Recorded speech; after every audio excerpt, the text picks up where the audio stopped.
Om Jnanatirandhasya Jnananjana Shalakaya Chakshurunmilitam Yena Tasmai Shri Gurave Namaha. We must know the purpose of life. Without knowing that, our human life is wasted. Just like if we come to this steel plant, you're all working here in the steel plant. You got service in the steel plant because you're qualified. You know how to do the job. I couldn't get a job in the steel plant. It requires some training. One has to understand what are the functions of the different machines. If one is expert enough to operate them, then he can fulfill the function of the steel plant. In a broader manner, we should know what is the function, what is the proper function of human life. What is the purpose? Just like if we see a big factory is set up, a big steel mill or any other, there are so many different kinds of factories. We have to know what the purpose is and act according to that purpose, and then the purpose can be fulfilled. The purpose of this steel mill is presumably to produce steel, mostly steel sheets, would it be? Mostly steel sheets. We should consider, similarly, what is the purpose of human life? Now, many people say that, well, there's no particular purpose. We're just born and then we die, and in between we should just do what we're doing here and don't think too much about what happens afterwards. This is a foolish proposition, even if spoken by apparently intelligent people. There are many philosophers, so-called philosophers, we prefer to call them philosophers, because they speak big philosophy, but at the end they come up with the idea that there's no purpose to life. It's like a brilliant mathematician. He might be apparently brilliant in theory, but then he gets all his calculations wrong. 1 + 1 = 3. So what's the use of your theoretical mathematics if the result is wrong? I think in producing steel, you have to be everything has to be very precise, isn't it? The temperatures have to be precise. The amount of admixture of carbon has to be precise. Otherwise, you don't get what you're intending to get. So if it's very precise and accurate. If it's not precisely it's not just as it should be, then it comes out something else which isn't desired. Then you find your stainless steel is rusting, not stainless. So we should see that this whole universe, it's so complex, extraordinarily complex. Even the most simple cell in our bodies is far more complex than a big steel plant. So we're told. Nowadays, when I was at school, I was taught that cells are very simple. And probably we'll be able to reproduce them soon. But now, after more research, I found that cells are so complex. Just to understand even the most simple cell in our body, it's not within the present scope. It's not within the scope of present-day science. So if we see some complex setup with some function, we should understand there is a purpose. Every cell in our body has a purpose. Every factory has a purpose. It has a specific purpose. The purpose of this factory is to produce steel sheets. There are so many different petrochemical factories and so many factories for producing fans, factories for producing neon lights. They're designed in a particular way with a particular purpose. And they're all quite complex. It's not an ordinary thing to be an engineer in a steel mill. One has to study for many years, going through school, and then university, or technical college, getting the required education, and even then one requires on-the-job training. So we can understand that for any complex function, it requires much intelligence to set it up, to design a steel mill, to design it. There are so many different factors, not just technological, there are also economic factors, logistic factors. There are so many different factors that have to be taken into consideration. It requires much intelligence to set up a steel mill and to keep it running profitably. To keep it running at all is one thing, and then to keep it running profitably. There's so many different factors. So similarly, when we see the universe, which is incredibly complex, if we look at the microcosm, but from the microcosm to the macrocosm, it's incredibly complex. That at both levels of physics, microcosmic and macrocosmic, the modern physicists, atomic physicists and cosmologists, they're simply bewildered. That there are so many. Some years ago I saw in a magazine that there are among astrophysicists, there are about 2,000 theories as to the origin of the universe or the non-origin of the universe, because some hold the theory that there is no particular origin of solid state theories. So I considered, actually, how many astrophysicists are there in the world? And there probably are much more than 2,000 anyway. So, and there are about 2,000 different theories. And I was recently speaking with an astrophysicist who told me that, well, some of them have several theories. There are so many different theories, which bring us to the conclusion that they don't know. And among themselves, they'll readily admit that the mysteries of the universe are far more complex than we can really begin to comprehend. Any really knowledgeable person will admit, in whatever field of knowledge they may be studying, that we don't really know that much. It was Sir Isaac Newton who was lauded in his time as the most learned and brilliant person, and his name is written in gold letters in the annals of science as unquestionably one of the most brilliant scientists ever to walk this planet. So he himself said that after all my life of walking on the beach of knowledge, I feel that I have collected just a few grains.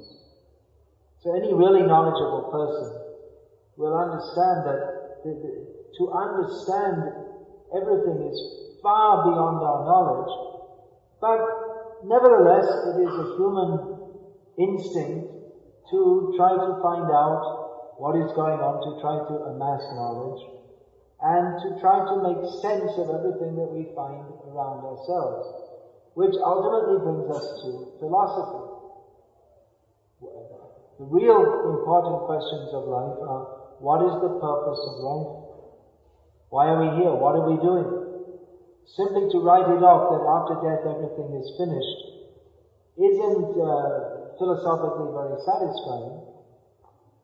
And it also neglects the fact that we are living in an incredibly complex universe, which suggests that there's a purpose behind it. If we come to some factory, some big factory, someone has set up a big factory, and we walk in and we see their huge machines, and it's all set up, and we ask, what's the function? What's this factory all about? What kind of factory is it? They say, well, it doesn't really have any particular purpose, but we just put some things in these machines, and then they get crushed, and then that's it. There's no particular purpose to this factory. It's just a factory, that's all. But what does it produce? Well, it just produces rubber for no particular purpose. Sounds very strange. Why would anyone make a factory like that? If we see, sometimes they have in Delhi inventors exhibitions, and so many people show the different things they've invented.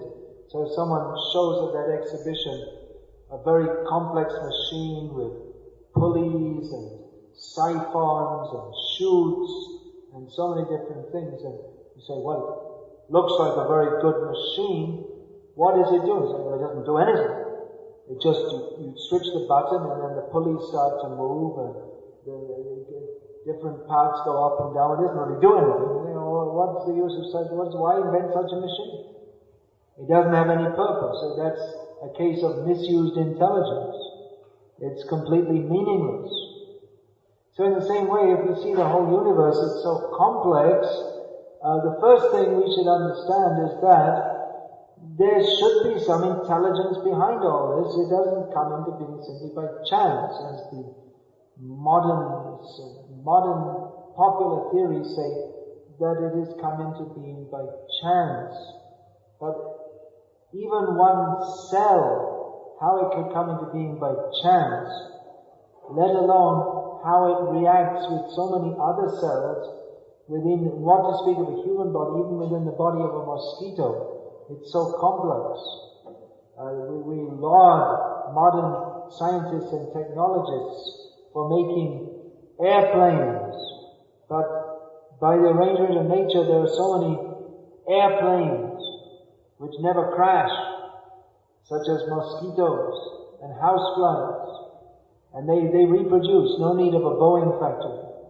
They reproduce by themselves. So, it is intelligent to consider that there is intelligence and purpose behind the universe. To think that it is come into being by chance, even though such theories are promulgated by apparently very intelligent people, it seems that they're actually not that intelligent. It's like brilliant mathematicians who get their basic arithmetic all wrong. They're brilliant in mathematical theory, but their conclusion is 1 + 1 = 3. So we can conclude that for all their brilliance, they've missed the basic point. So scientists who say that, who come up with theories that everything has come into being by chance, it doesn't tally with observed reality. Therefore, it's not really very scientific. That's, we're talking about the origin of the universe. And then another big question is, if everything comes into being by chance, well, they said the universe came into being by chance, then life came into being by chance, which it also doesn't seem, the possibility of it. First of all, we don't know, it can't be stated by modern science, how life can come into being at all simply from matter, because it's not being demonstrated that life is a product of matter. We don't agree with these theories at all. We say that, no, life is completely independent of matter. Life is intrinsically a different phenomenon to that of matter. Life means the presence of Atma. It is not material. Therefore, it is not simply by combining matter that life exists. But according to evolutionary theory, life is a product of matter and has come into being by chance. It's very unlikely, extremely unlikely. In fact, about 30 years ago, some scientists in the University of Cardiff in Wales, they came out with a paper, demonstration by information theory that life cannot arise from matter. It's impossible. Or the possibility is something like 10 to the minus 10,000. And according to statistics, when you get that When you get such a small possibility, then it's called an impossibility. So, if we take as a hypothesis, even as a scientific hypothesis, that behind the universe there is an intelligent being who has created everything with a purpose. In other words, God, that word which is unfortunately anathema to many modern scientists. But if we take it as a hypothesis, we'll find that everything that is known to science at the present time fits very nicely into this hypothesis.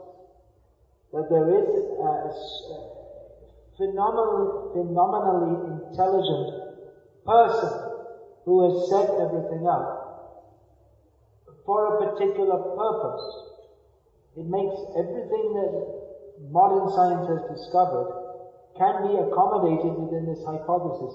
It is not unscientific to accept that there is purpose within the universe, there is purpose to life, and that purpose is to understand God. It is considered unscientific to believe in God by certain persons, although there are many scientists who also accept the existence of God. But it's considered unscientific because they say, well, it can't be proved that there is God. But this is a rather unreasonable statement, because if hypothetically we accept that there is God, then by his very nature he will be immeasurable. You won't be able to find him in a microscope or a telescope or any kind of scope. By the very definition of God, he is immeasurable. He is achintya, beyond the scope of ordinary materialistic intellectual endeavors. By the very definition, God is spiritual, which means not understandable by any material means. So it's unreasonable to say that it is unscientific to accept the existence of God. Rather, it is most scientific to accept. But we have to understand the proper scientific method. Just like, I would guess many of you are engineers here. There's probably also some economists, administrators, and so on. But the engineer for a steel plant, he must have a very specific knowledge of how to do his job. There is a particular methodology of how to take iron ore, smelt it, and produce steel from that. It's a very specific technology. If we bring another very capable engineer, but whose training is in petrochemical engineering, he won't be able to function here because it's a different methodology. Or he could function, but he'd have to take specific training. So we require a specific methodology in understanding every area of knowledge. One may be an expert in steel plant engineering, but if he is to do research into the history, for instance, of what is presently known as Nadu, then he'll have to take up a different kind of methodology altogether. To find that out, well, one thing is you consult the already written books. That's a very good start. If you want to start with completely fresh, then you won't get anywhere. The first thing is to accept some authority who already knows. And then if you want to do more research, then you have to try to find some old inscriptions. For more recent history, you may try to find some newspapers going back to I don't know when the first Tamil newspapers were. The Hindu newspaper from Madras probably started in the early part of the 20th century, maybe even the 19th century.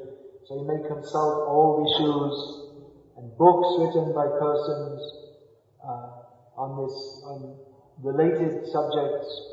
So there's a specific methodology. The iron ore that's used for the iron that's extracted for producing steel, that's absolutely essential to a steel plant. But the geologist who discovers that iron ore, his methodology is a completely different one to that you use for taking that iron ore and smelting it. You do that here? You smell the iron ore? No. You get it's already prepared before it comes in. So, the geologist, his function is to find that iron ore, and then there'll be another expert using a different methodology to find out if it's economically viable to mine that. So it requires very specific methodologies in all different areas of human research, in sociology, in physical geography, political science. There are different methodologies which are used. So similarly, to say that understanding or belief in God is unscientific, this statement is in itself unscientific. Because there is a science of understanding God. It is called Bhagavat Tattva Vijnana. That is stated in the Srimad Bhagavatam. The topmost book of understanding God states that it is called Bhagavat Tattva Vijnana. The science of understanding the tattvas, or the tattva means the thatness, that we can say the phenomena of God. So there is a science of God, but we simply have to approach it with the appropriate technology or methodology. It is unscientific to simply brush off, there's no God, we can't accept that. It is not a reasonable statement, but it is a dogma of certain modern scientists, widely accepted dogma, that God is a subject simply for sentimentalists. Unfortunately, it is thought as thus. Although this country has seen some of the modern Indians are unaware that this country has seen some of the most brilliant persons ever. Madhvacharya, Ramanujacharya, their intelligence, as is evident from their writings, is certainly, even from the point of view of intelligence, it's certainly on a level, if not greater than that of Newton, Einstein, Hawking, Galileo. They are extremely intelligent persons, but they concentrated their endeavors on understanding what is the most important subject, and in that way they demonstrated more intelligence. That instead of trying to use their intelligence to understand what is going on in this world, they use their intelligence to understand what is going on beyond this world. And where do we fit in? What is our ultimate purpose of life? These are such intelligent persons. Their writings are in such complex Sanskrit that it's very, and their philosophical exegeses are such that it's very difficult for people in the modern age even to begin to understand it. Just like we know that Einstein, he could only discuss his theories with hardly maybe 2 or 3 people in the world. And they would disagree, Bohr would disagree with him also, but at least he could discuss it. The formula E equals mc squared, every schoolboy knows it, but there's hardly a person in the world who can understand it. Such was the gift given to Einstein by God. The intelligence, where did it come from? By chance, But Einstein himself, towards the end of his life, said that after all my life of research, I simply want to understand how God has created everything. So really intelligent persons, we find that they're interested with the really big questions. Most people are interested in simply how to get some money, live comfortably and watch TV. Not very elevated.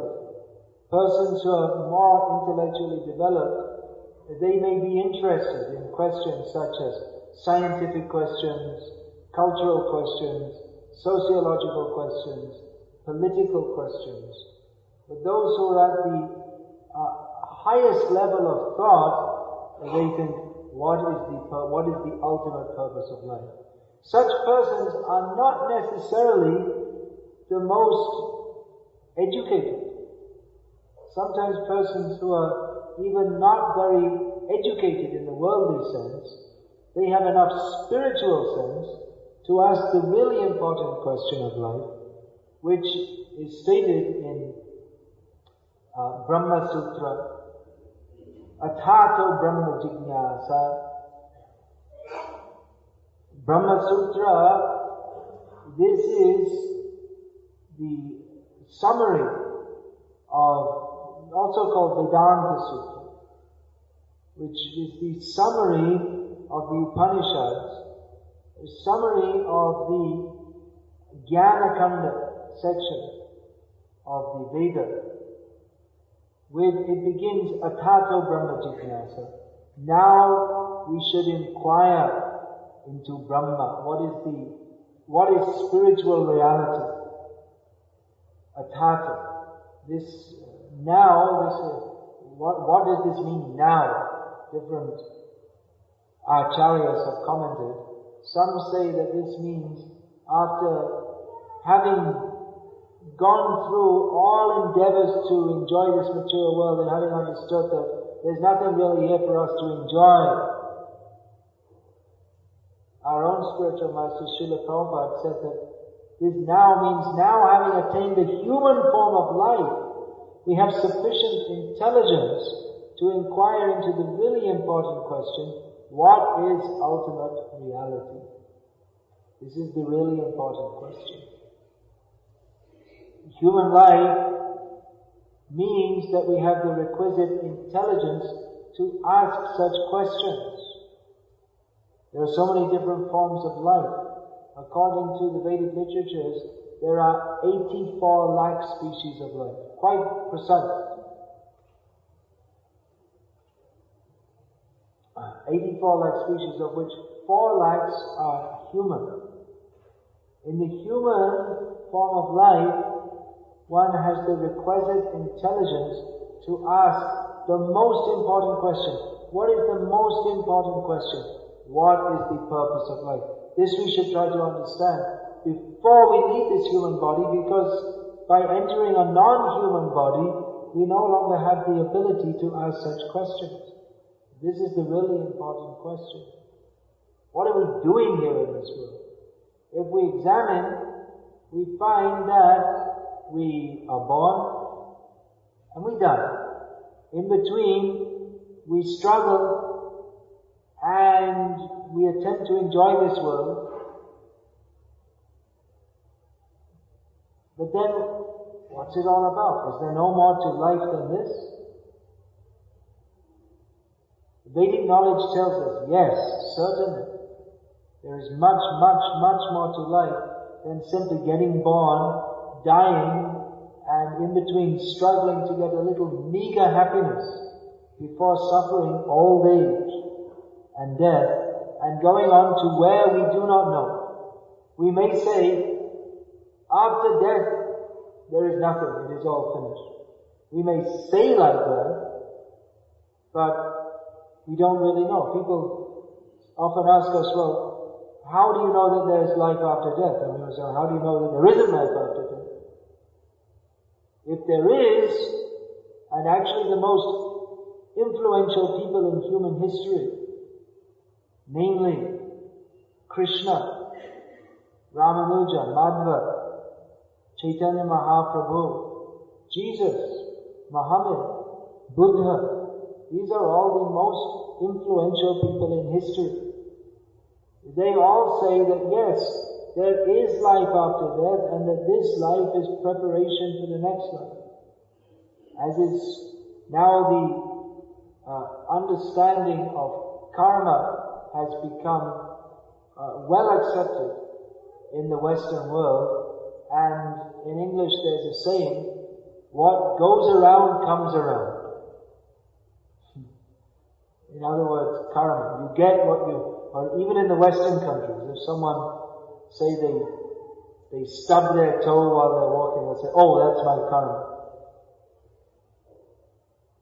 So the most influential people in human history have all told us that this life is a preparation for the future, that we get what happens after death is not that just nothing happens, but yes, life continues, and we shall continue according to how we prepare ourselves in this life.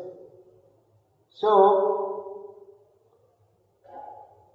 even if we say, well, you can't prove there's life after death, then we say, well, you can't prove that there isn't life after death. But if you take it that all the greatest thinkers in history have said that there is life after death, and if we take it as even a 50-50 chance, then if you say that if you don't prepare yourself for life after death, and you're wrong, there is life after death, then you've really messed up your human life, isn't it? But if there is life after death, and we prepare for it, then we'll be much better situated. The child may say, well, I don't want to go to school. Why don't I just play, enjoy myself now? And the parents will say, no, you have to prepare. Why? I just want to enjoy myself. No, you have to prepare yourself for the future. So all the great saintly persons who have influenced human society, in the greatest way they say you have to prepare yourself for the future. And that's actually reasonable to think that life has got a purpose. We see the whole universe, and it's reasonable to think that there is a purpose to it, more than simply that we've come here by chance and we're just here to watch television until we die. Work hard and then go home and watch TV, or maybe play table tennis or something, and that's all, and then you die. But it is more reasonable to presume that there is a purpose, and the great spiritual teachers teach us what that purpose is. In the Vedic literatures, they tell us that in the greatest detail. Many persons ask us, well, how is it, you see, it seems pretty obvious that we're not born in India. We're coming from the Western countries. And then how have you taken up this? The answer is maybe you could say that's to a large degree due to our scientific education, which on one hand gave us the inquiring aptitude. That why like this, why like that, and a systematic kind of education to see that things are going on very systematically. So then the question comes, then alright, you've taught us biology and chemistry and physics and mathematics and sociology, but you've taught us to examine all these different areas of human experience, but then what is the actual purpose of life? That is not taught in the school. You've taught us everything about, or at least the basics of how things are going on in this world, but what is the purpose of it? So when we come to inquire about that, then we also like to get systematic and scientific answers. If we go to the church, they'll tell us, well, it's like this. And why? Well, it's in the Bible. And why? Well, you just have to believe it. It's not very satisfying to be told you just have to believe it. But then when we come to Bhagavad Gita and the Vedic literature, we're given much more information about who is God, why the universe is created, what is our function in it. Very detailed information. So we're attracted to that because it appeals to our scientific education, and we want to know more detail. If you just say, well, God created the universe and then he got tired, and who is God? And then when we ask these questions, they say, well, don't ask that. You say, but you taught us to ask so many questions, and now when we ask questions about the most important thing, you tell us not to ask. But then when we ask the knowers of the Vedic truth, they're called the rishis, those who are seers, they see the potency within the Vedic mantras. They can tell us exactly who is God. What is the meaning? God is not such a vague term. Everything is defined in the Vedic literature. Bhagavan, this term, it's not just simply vague, but it has a specific meaning. Aishvaryasya samagrasya viryasya yashasya shriyaha jnana vairagya yoschaiva shannam bhaga ikindivan. Bhagavan means who is possessed of unlimited, transcendental qualities, full of all opulence, full of all power, full of all fame, beauty, knowledge, and renunciation. This is the basic definition of Bhagavan. It's not simply a vague term.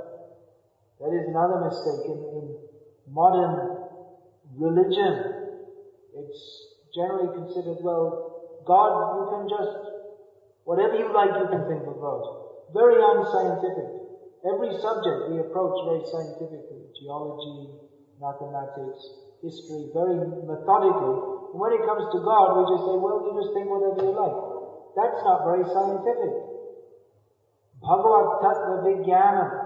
It is stated in Srimad Bhagavatam. This is the scientific knowledge of the phenomena of God. Of course, God cannot be put under a microscope. He is under the microscope, but you won't find him in the microscope. You can look through the telescope, and God is in the microcosm, God is in the macrocosm, He is the microcosm, He is the macrocosm. Still, He is aloof from everything. Mayatatamidam sarvam jagadavyaktam murtina natsthani sarva bhutani nachaham teshvasadaha. Krishna says, I am within everything and without everything. Everything is within me, but still I am aloof from everything. So God is everything, and again He is not everything. So it seems like a contradiction. But how to understand this? By the highest spiritual understanding, by the highest spiritual methodology. It is not vague. Krishna taught Bhagavad Gita to give us specific understanding of reality at the deepest level. Unfortunately, people think that religion is just some sentimental or vague subject that you can think of in any way you like. But rather, we coming from the Western countries were attracted to Krishna consciousness as taught by Srila Prabhupada, who himself was in secular life trained as a pharmacist.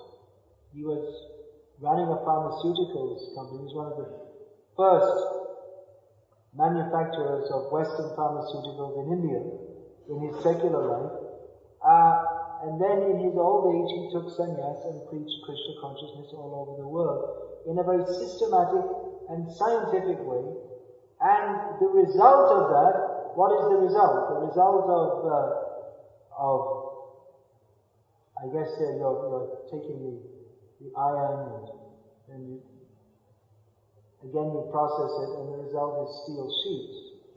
So the result of taking to Krishna consciousness in a systematic manner is bliss, which is not quantifiable. There's no blissometer, but it can be personally experienced.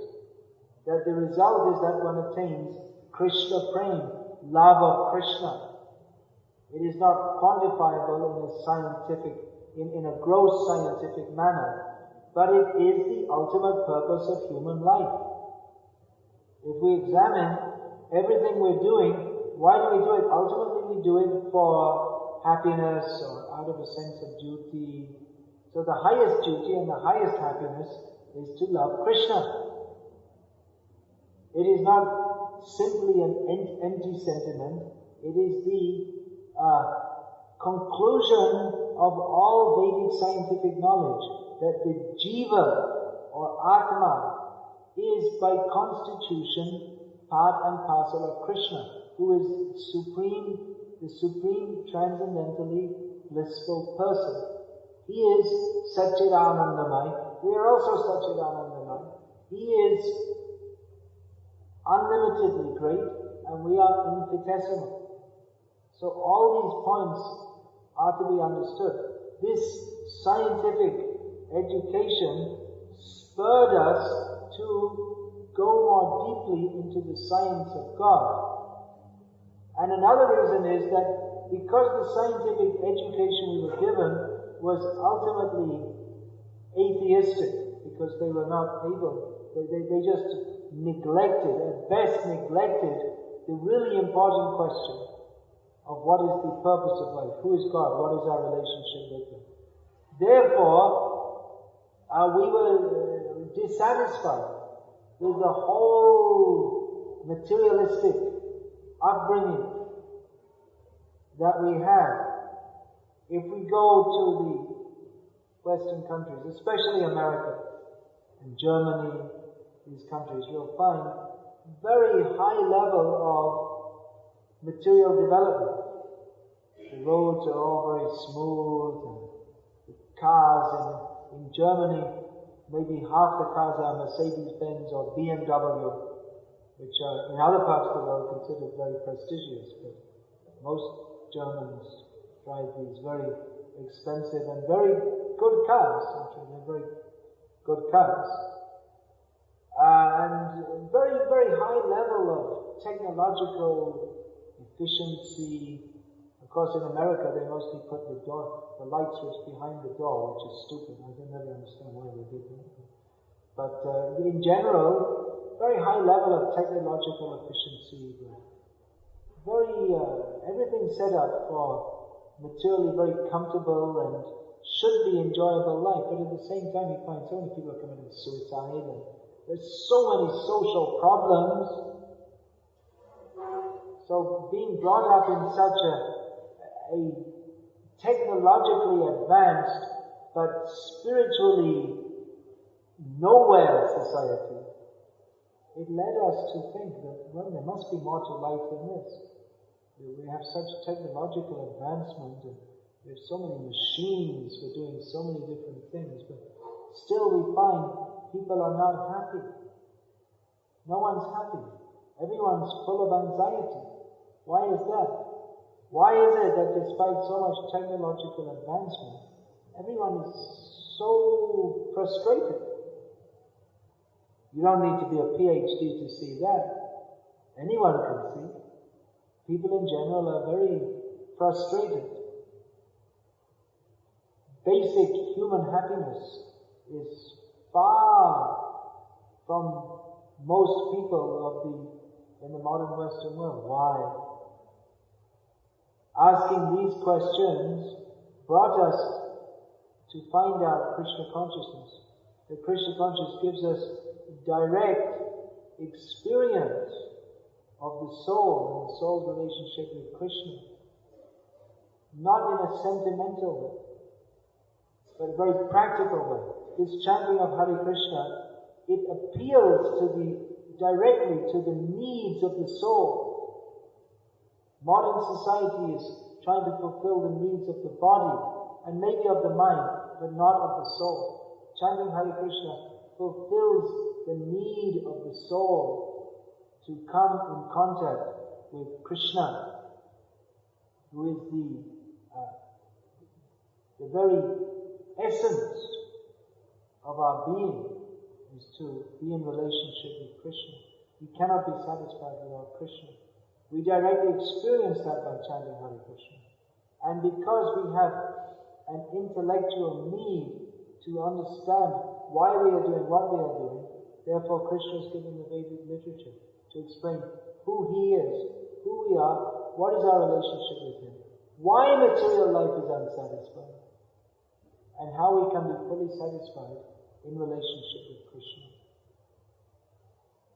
So that is a brief introduction to Krishna consciousness and why we are taking to it, and why we are asking you to also take to it very seriously. Because it is in your own best interest to do so. Even theoretically, if we say that, well, I'm an atheist. I don't accept that there's life after death. Alright, so let's take that theoretically. Then my aim of life is to be happy. Just be happy here and now. So we say, even then you should take to Krishna consciousness. Because we are Krishna, we are taken to Krishna consciousness, and we're very happy. Probably more so than those who are simply interested in watching TV, playing computer games, and whatever else materialistic people do to try to make themselves happy. We're happy now, so why not take to Krishna consciousness? And if it is true that there is a life after death, of course we ourselves are not in any doubt about this, but for those who may be in doubt about it, if it is true that there is life after death, and you don't take to Krishna consciousness, then you're really in for a lot of trouble after death. And if it is true, and you do take to Krishna consciousness, then you'll be happy now, and you'll be happy after death also. So either way, you're not the loser. If you want to be happy now, and you think that, well, after death everything is finished, then take to Krishna consciousness anyway, you'll be happy. And if it's true that there is life after death, then it's actually very intelligent to consider that it is so.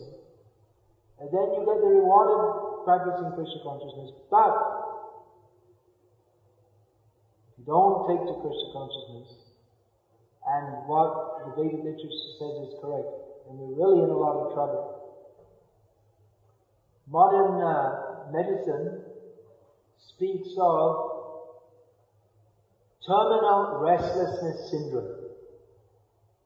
It means people who are on the verge of death, they often start screaming or hiding themselves under the bed sheets, and sometimes they say, call the police, there are some persons coming who are trying to attack me.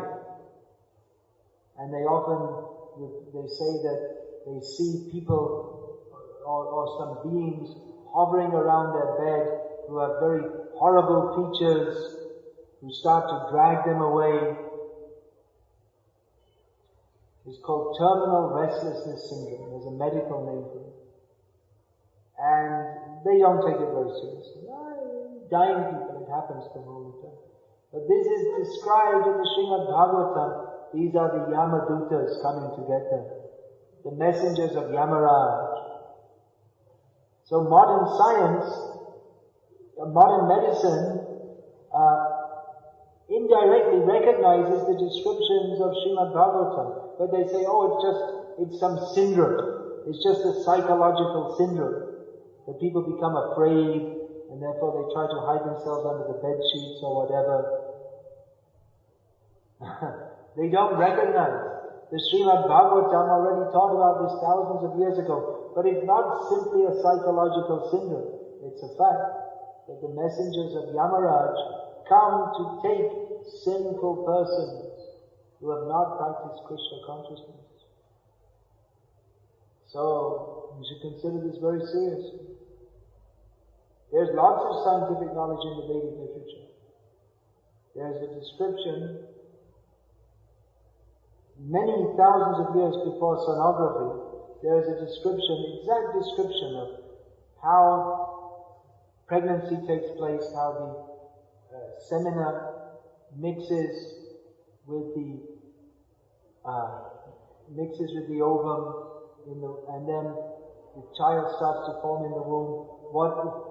How the embryo first starts to form, what it looks like after 7 days, how after so many days the limbs start to form, and then the whole bodily shape is fully defined. Complete scientific description given in the Bhagavatam. The description of all the planets in our solar system are given in the Bhagavatam. Of course, you may say that Pluto isn't described, but then Pluto isn't really a planet anyway. According, it's too small and it's just a bunch of rocks which are not really, they're not really a solidified planet. They're just held to, they could break up at any time. So a description of the planets are given, and Jyotish is an important science up to the present day in Hinduism, or among Hindus. Now we may say, well, that's just some kind of non-scientific field. How can we call astrology scientific? But astrology is based on astronomy. So the ancient Vedic rishis, they had knowledge of the movements of the planets. They would predict the coming of comets, for instance. And they could tell, they would calculate months in advance what time the sun will rise at any given point on the planet. They could do this because they had scientific knowledge of astronomy based on Vedic knowledge. So even in the mundane sphere, the Vedas gives us so much knowledge of different topics which has been found out by research to some extent in modern science, but the knowledge is already there in the Vedic literature. So even on the mundane platform, Vedic knowledge is certainly scientific, and therefore it inspires confidence in us that when it speaks of subjects that are concerned with the most subtle level of existence, namely the soul, that it's also very scientific. So scientifically speaking, the best thing we can do with our life is to understand Krishna and chant Hare Krishna and prepare our soul to go to Krishna. This is our proposition to all of you technologists and scientists, that the best technology is to understand the difference between the soul and the body, and to act on that understanding to make the best use of our human life, to fulfill the actual purpose of human life. Having said that, I'll ask for any questions or comments about this from your good selves. Hare Krishna.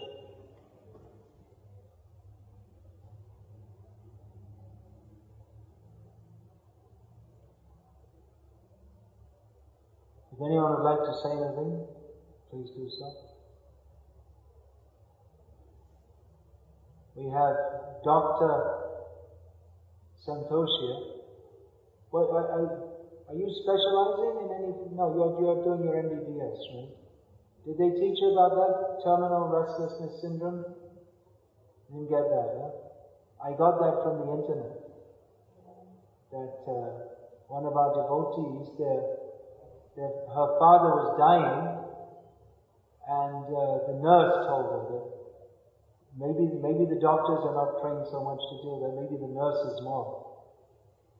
The nurses, they're trained how to deal with this, or rather not deal with it, they just ignore it. It's just, okay, what can you do? They're dying.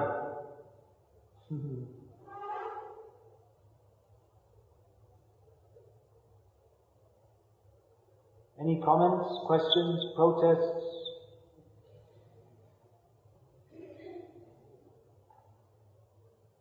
Well, if there's no questions, I can conclude that either you agree with everything I said, or you thought it was such a bunch of rubbish that you don't think it's even worth discussing any further.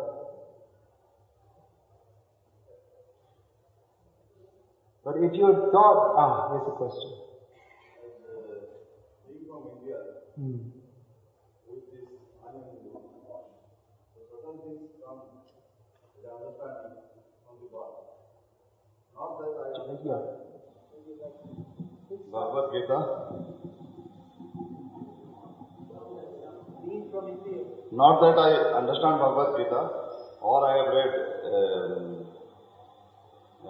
much of philosophies that you are talking about, but when you talk about Bhagavan, Bhagavad Tattva, this understanding the words are easy because of my background. Because of language, even of language. Because of the language. You are from Orissa? I am from Orissa. Actually, I am from Bengal, settled in Orissa. I could guess by your accent. I travel widely. Yeah. Now, one of the things... Because in Tamil, these words, in other Indian languages, Bhagavad Tattva, will be, especially if one's from, Orissa, there's still quite a lot of religious culture going on. Hindi, Assam, Bengali... Yeah, in most languages. In Tamil, maybe not so much. Yeah, so Bhagavad Tattva, these are known words in most Indian languages. Especially those who are more religiously inclined. And it gives me a feeling that I could understand much of the things that you are talking. May not have got into the gist, but I can understand what you are talking and I appreciate that. But Swamiji, what is your explanation about one of the things that Krishna has told in Gita? Sarva dharma parityaja mamekam saranam braja. Alright. It appears that is the final, according to Sri Aurobindo also, he has told that this is one of the gist of Gita. Can you explain that? Yeah. Regarding your understanding of Bhagavad Tattva, I would say that in India, there is in Hindu families, those who are more than nominally Hindu, those who are still somewhat religious. It's not all families. I mean, in Delhi especially, in many Hindu homes you'll go in, and only by the name on the signboard you can understand they're Hindu. Because if you go in the home, there's no Gita, there's no picture of Krishna, absolutely nothing religious whatsoever. But in many Hindu families in Orissa, people still tend to be religious. So there's a general sympathy towards them. But there's what is lacking in modern Hindu society is systematic education in Bhagavad Tattva Vigyan. And therefore people have many different ideas and often very wrong ideas actually if we see according to Ved Shastra. Or unscientific ideas of actually what is Bhagavad Tattva. Therefore, as I was saying, people they tend to think, well, you can think whatever you like about what is God. People are not trained. This training is required. If this training is there, then we can begin to understand what is the meaning of Sarvadhamam Parityaja Mamekam Sharanam Vraja. Krishna says, abandon all varieties of dharma and simply take shelter in me. Whereas earlier in Gita, Krishna says, dharma samsthapanarthaya sambhavami yuge yuge. I come to establish dharma. In every yuga I come to establish dharma. But then he says to give up all dharma. The ultimate is to give up all dharma and simply surrender to me. So it requires quite some depth of understanding to understand this. That what is dharma is a very big question. Dharma can be understood at basically two levels. There is sadharan dharma, or the dharma which is connected with our bodily situation in the world at the present time. Traditionally, this went on under the Varnashram Dharma. Krishna states in Bhagavad Gita, Chatur Varnam Maya Shrishtam Guna Karma Vibhagashaha. The four Varnas, they were Brahmana, Kshatriya, Vaishya, Shudra. They were created by me according to Guna and Karma, not according to Janma. There's also Ashram Dharma, Brahmacharya, Grihastha, Vanaprastha, Sannyas.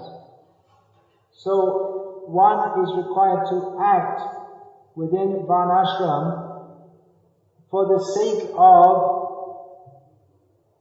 transcending Varnashram Dharma and understanding what is Atma Dharma. The Varnashram, to be a Brahmana, Kshatriya, to be, or whatever, sannyasi, that only pertains to the body which is temporary. And even sometimes one will change from brahmacharya to grihastha to vanaprastha to sannyasi. And even within this life there are instances of kshatriya such as Vishvamitra changing to become a brahmana. So these designations are temporary dharmas, but nevertheless they are important because they help us to live in this world in such a way that we can understand the ultimate dharma, which is Atma Dharma. So Atma Dharma means to take shelter of Krishna. Therefore Krishna says, Sarvadhaman Paritraja Mamekam Sharanam Vraja. Krishna comes to establish Varnashram Dharma so that people may be situated peacefully according to their psychophysical situation, so that they may inquire atato brahma jignasa, into the ultimate truth, which is to understand that I'm not a brahmana, kshatriya, vaishya, shudra, but I am Atma, I am eternal part and parcel of Krishna, I am his eternal servant. So there are levels, what Krishna speaks in Bhagavad Gita. There are different levels, but the ultimate level at the end, he says, Shinu me paramam vacha. Now you hear what is my topmost instruction, which is Manmana bhavamadbhakto madhyaji mam namaskuru mame vaishasti satyante pratijani priyasi savadhaman parittatya mamekam sharanam vraja. Always think of me, become my devotee, worship me, bow down before me. In this way you will come to me. I promise you this because you are my very dear friend. Abandon all varieties of dharma and simply take shelter in me, simply surrender to me.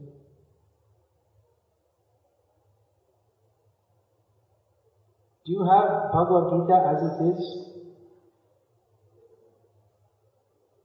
As we have distributed several million copies throughout the world of this Bhagavad Gita as it is. It's widely accepted as the definitive edition throughout the world. We have copies here. If you don't have that book, then please have. I would think that practically it's the duty of every educated Hindu to have this book in his home, even if you have other editions of Gita. Because this edition we are finding is very effective. It fulfills the purpose of Gita, because by reading this, so many people have taken up Krishna's instruction. Mangmana bhavamadbhakta. Think of me and become my devotee. So we can understand that Krishna Shakti is within this particular edition, because it's not simply some pundit's mental ramblings about what he thinks is in Gita, but it is actually Bhagavad Gita as it is. It has the same potency that Krishna spoke to Arjuna with. It comes through in this edition because the commentator is a pure devotee of Krishna on the same level as Arjuna. He's actually taken up in his life. Sarvadhaman parittaja mamekam sharanam vraja. So this edition of Bhagavad Gita is very powerful. It has full Krishna Shakti. So every educated Hindu should have this book in his home. It's your duty to have that for yourself, and to give the children the proper spiritual education. The parents are so much concerned how to arrange for their children roti, kapra, makan, education, all these things. But the highest education is to give spiritual education. That is the real duty of parents. So we have copies here of Bhagavad Gita as it is, and many books which give more information about Bhagavad Gita as it is. Of course, it's not really the topic of one day, one session. So I would suggest that for those of you who are interested to learn more about this wonderful culture of Bhakti Yoga that's captured the minds of people all over the world, people who are taking to Krishna consciousness and finding great peace and satisfaction in this very practical method of Bhakti Yoga. So we suggest that there may be some regular programs going on here at the steel plant, that you can gradually be introduced to all these topics of Krishna consciousness, and you'll be fully satisfied spiritually, intellectually, even gastronomically. Krishna Prasadam is the best food in the universe. It's better than any McDonald's or millions of times better. It satisfies not only the palate, but Krishna Prasadam satisfies the soul. We're going to give a practical demonstration of that just in a few minutes' time. So I would suggest that now you all take this Bhagavad Gita as it is, and if you don't have that, you should take it. If you do, then we have other books which are very useful, The Science of Self-Realization, and that we can follow this up with some seminars going into these topics more deeply. Are there any more questions, comments?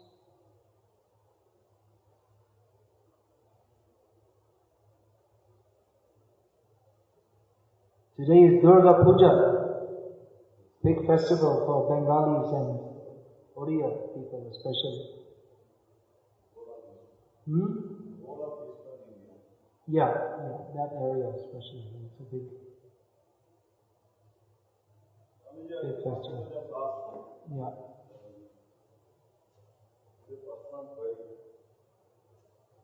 Have you read this book written by Neil Donald Walsh? That By who? Conversation with God. By who? Neil Donald Walsh. I never heard his name, so I'm sure I haven't read the book. Actually, he is not a... the book, as I have read it, it is like an inspiration for the author, who is an advocate by nature, by profession, and writes the book. In that book, one of the things that I read, and must be true for every religion and every order of religion, that he is telling that you must always ask yourself what you are and find out what you are going to be. Yeah, that's very good. Of course, we read the conversation with God, Krishna and Arjuna, in which Krishna directly tells us. So, that information is there in Bhagavad Gita. And the second thing is that, Sri Aurobindo, he has talked about the Ati Manasa Chetana, the higher level of consciousness, Ati Manasa Chetana, where he says that human beings are uniquely positioned because they have the mind to think. And because of this ability to think, they can even shorten the future, and they can go to the consciousness of the Lord's consciousness directly. So there may not be a karmic theory of many births may not be necessary once you go there. Do you agree with it? Yeah. That the same thing, that human life is meant for God realization, and if we take up the process of God realization as given by Krishna in Bhagavad Gita, then we should come out of the repetition of birth and death and go to Krishna. One thing we'll find in Srila Prabhupada's books, one wonderful thing in his teachings, that he's able to give these actually very deep teachings of Vedic knowledge to people all over the world. Krishna has inspired him to present these teachings in an essential and very straightforward and simple manner. That all these very abstruse truths, he's presented them in just taking the essence, and without compromising it, he's presented in such a way that even people like ourselves who are not coming from background as yourselves, we're able to pick these things up and apply them in our lives practically. It's very practical. It's not just intellectual. It's certainly very intellectually satisfying, but it's satisfying on all levels. It satisfies ultimately the soul. So, I was saying it's very practical, and the practical process of God realization in Kali Yuga is Harem Nama, Harem Nama, Harem Nama Eva Kevalam, Kalo Nastyeva, Nastyeva, Nastyeva Gatiram Yata, as stated in Brihad Narada Purana. In Kali Yuga, there is no other way to attain the ultimate destination but to chant the name of Hari, chant the name of Hari, chant the name of Hari. So, we can practically do this now by chanting the Hare Krishna mantra, and we invite you all to join in with that and experience the bliss of